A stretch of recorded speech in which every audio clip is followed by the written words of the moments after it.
Once again, sorry Lingy about the Reds. She is the people's aeroplane, and she proudly bears the title, the Spirit of Great Britain, on her nose. And the people of the United Kingdom love her so much that they've given in one way or another something like £22 million to get her where she is today. It still costs £2 million a year to run. That's £38,500 every week. Raising that money has been a continuous struggle. Obviously she's not funded by the government, and she no longer belongs to the Royal Air Force. Wow. In fact, she was offered to the Royal Air Force yesterday to fly in the Queen's birthday fly past, but they turned her down, and see what happened. Weather turned all nasty and they didn't get to do their fly past. Rotten luck.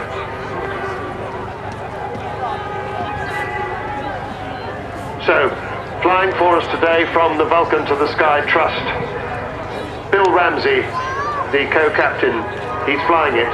Martin Withers, the chief pilot of the Trust, the man who flew the Vulcan down to the Falkland Islands, is the other co-captain. And Jonathan Lazari is the air electronics officer, the third member of the crew down the back behind the two pilots.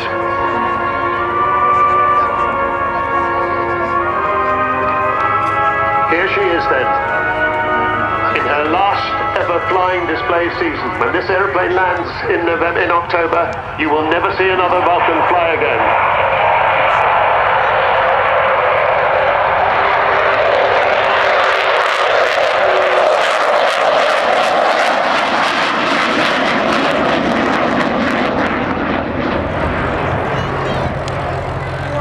Starting at about 160 knots, 184 miles of the airfield. And the noise there coming from four Rolls-Royce Bristol Olympus engines, 202 engines, 16,500 pounds of static thrust each, total of about 65,000. The same engine, a later model, was the engine that powered Concorde. Paper in 1946 by the man who designed the fantastic Lancaster, Roy Chadwick. He died in 1947 in a crash, and he never saw his brilliant design fly.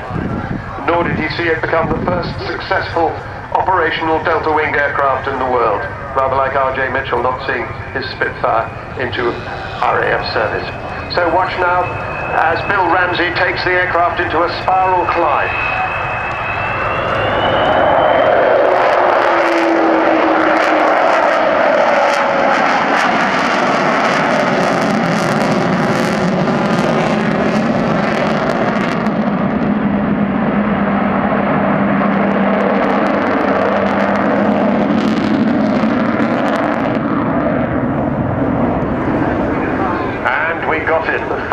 Vulcan howl. There are different explanations for how that happens. The easiest is that people say it's a bit like blowing over the top of a Coke bottle. So the RAF got its first Vulcan in 1956. It had been designed with the Valiant and the Victor to carry the British nuclear deterrent during the Cold War. Last year it was 25 years since the fall of the Berlin Wall and the collapse of the European communist regimes, which eventually ended the Cold War, and this aeroplane was a significant player.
ability, she can whisper by when she's not making lots of noise.